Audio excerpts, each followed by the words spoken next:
Eagle fans, it's EaglefanKarl. This is going to be my quick check-in after a brutal loss to the New York Giants yesterday. I haven't done this season yet, but I want to start off by going over some of the stats in the game because it's going to really inform my discussion of later on. So let's take a look at the stats from yesterday's game. And I really think some of these stats show that I think, frankly, we were the better team yesterday, although the result didn't reflect that. But if you look at total yards, we outgained them by almost 150 yards. And the breakdown in passing and running we beat them in both of those categories. So it's not like we were doing one and they were doing the other. We were beating them in both of those phases of the game. First downs, we had more first downs than they did. And time of possession, we were winning time of possession. So we had the ball longer than they did. But there's some other stats that sort of start to tell a different tale. And the first of those is turnovers, where we were dead even at 2 turnovers apiece. Of course, Carson Wentz throwing those 2 interceptions early in the game, and then the Eli Manning throwing 2 interceptions late in the game. So ultimately you would think those even out, but sometimes it's not just the fact of the number of turnovers you have, it's when they're committed and what happens after that. And that, I think, is really where this stat comes into play. Where points off turnovers was 14-0, where the Giants got off to that quick start. They were up 14-0 on the turnovers. And I think really that obviously put us in a hole that was really difficult for us to get out of from the jump. So I think that really when you look at the game, that is probably the statistic that is the most important. Another statistic, though, that obviously we've got to talk about is the fourth down efficiency.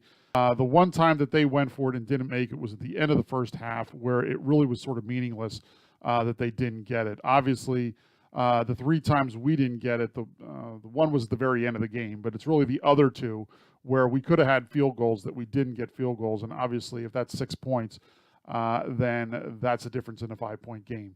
But something you need to consider also is just because we could have tried field goals in that instance doesn't necessarily mean we would have made them. We saw what happened when the field goal got blocked, and there's always a chance that a kicker misses a short field goal. We've seen a lot of that this year, although Caleb Sturgis has been pretty consistent. But in terms of looking at all this, I think that those last 2 statistics really were the ones that determined the outcome of this game. Those are the 2 stats that I think that really ended up costing us this game. And really, when you think about it, I think one of those led to another. And that's why I am going to put more of the blame for this loss actually on Carson Wentz than Doug Peterson. I know a lot of people are upset at Doug Peterson today, rightfully so, and I'll get to him in a minute. But I think that unfortunately, Carson Wentz was being a rookie quarterback yesterday, and he made some bad mistakes early. And the problem was that put us in a hole early on. So it started off very much like the Vikings game in the sense that we had 2 turnovers quick. The difference was that, the Giants didn't do what the Vikings did. The Giants took advantage and didn't turn the ball right back to us. So really this game got off to a poor start. Carson Wentz got off to a poor start, and that put us in a 14-0 hole from the get-go. Ultimately, then, I think that led to the decisions that Doug Peterson made later in the game to go for it on 4th down when maybe he wouldn't have normally. Think about it this way. The 2 4th downs that everyone's getting real upset about that he didn't kick the field goals on. At the one point, they were down 14-3, so they were down 11 points. Same situation when they went for it again later on. It was 21-10. Both times, they were down 11 points. If we hadn't given up those 14 points right from the jump, I think he would have been much more inclined to take the 3 points and be happy with it. But we were down by 11 points in both those situations. Now, some people would say, and rightfully so, I think, if you get the field goal, that makes it a 1-possession game, so why aren't you just taking the field goal there? But really, I think when you look at the larger picture of where things were standing in that game, I think he felt like his defense was having some difficulty stopping them on big plays. And while I know that they were lauding the fact that he was trusting his defense by going for it, I think it was just the opposite. I think he felt like he needed to get touchdowns and not settle for field goals.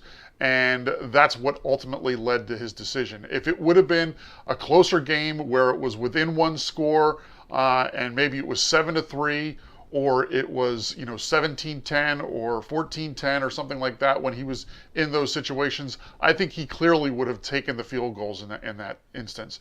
But the fact that he was down big, I think he felt like he needed to make up for it, and that's why you saw him decide to just go ahead and try and go for it.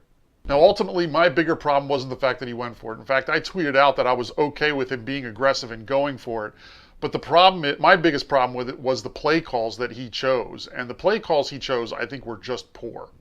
On the first one, he's got Carson Wentz going on a rollout, which is just an absolutely horrible thing. Carson Wentz is a decent running quarterback, but that is not his strong suit. And having him try and do that sort of option play, it just was a horrible play from the get-go.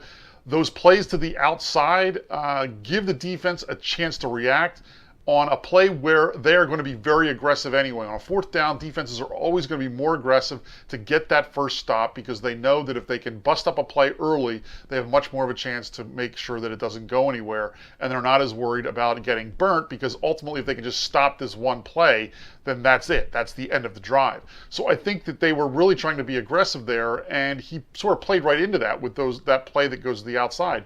Even the Darren Sproles later for the second fourth down, I think was too slow of a play to develop.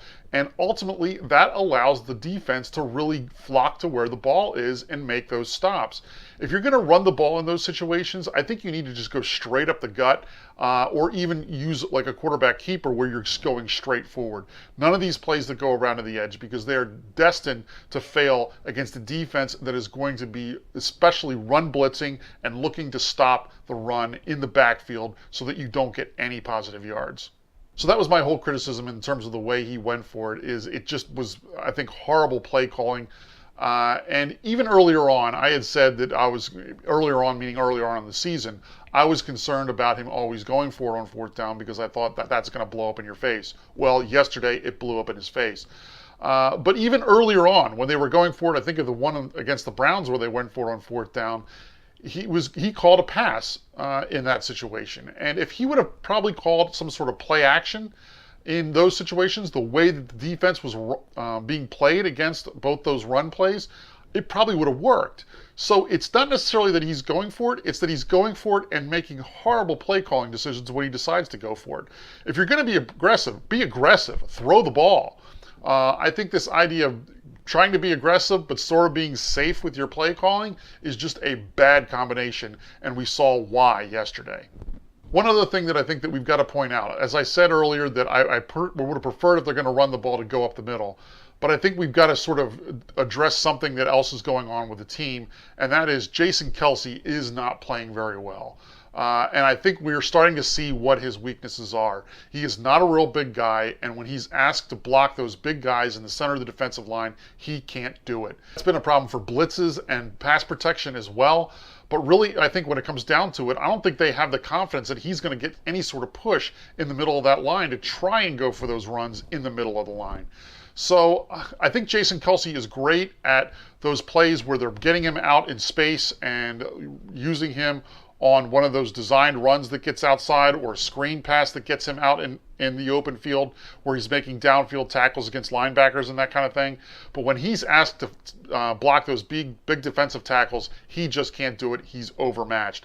So if we're making a list of things that we really need to be looking at next year, I think getting a new center is one of those things. I like Jason Kelce, but when it comes down to it, he's overmatched in those situations, and I just don't think in the long term he's an answer for you in terms of getting that kind of pass protection and that sort of run blocking.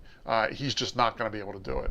Ultimately, I think what happened is rookies are going to play like rookies, and rookies are sometimes going to lose you games, and I think that's what happened in this instance. I believe in Carson Wentz. I really think that he can be a good quarterback in this league, but he's just, I think, a little too young right now, and it showed up in yesterday's game.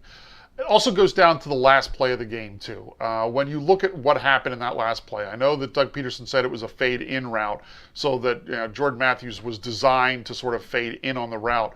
But really, when you look at the way that they were defending that pass, the more logical thing for Jordan Matthews would have been to do is when he sees that it's sort of an inside coverage, is for him to turn away. Because I think Carson Wentz, rightfully so, realizing that the coverage was on the inside, that he had to throw the ball to the outside to really sort of, and that would be the only way he could complete the pass. And I think that's something that a quarterback and a wide receiver develop over time, where they understand what the other guy is going to do. And I think this is just a clear case of where these two guys don't have chemistry yet. Maybe in the long term they can develop that, but right now it's glaring as to what the problem is there, because I think that's really what happened on that play.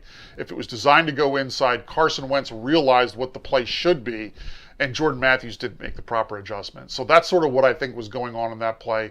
And unfortunately, I think that ultimately like I said, I think we were in too big of a hole early on, but ultimately we had a chance to still win that game, and that was a play that we had that was there for us to make and could have won us the game, and we didn't make it. The real problem with this is the schedule isn't going to get any easier, as we now have to play the Atlanta Falcons next week, and they are a very high-powered offense against our defense. That really concerns me, but the game is at home, so I'll be checking in next week, let you know what I think, make my preview and prediction for that game. Also, another thing, I'm going to try later tonight to put up a prediction video for tomorrow's election. Those of you who know me know that I really like politics and I'm sort of a political junkie. So I'm going to go ahead and throw a bonus video out there this week with my prediction on the election for tomorrow. So look for that later this evening. But until then, fly Eagles fly.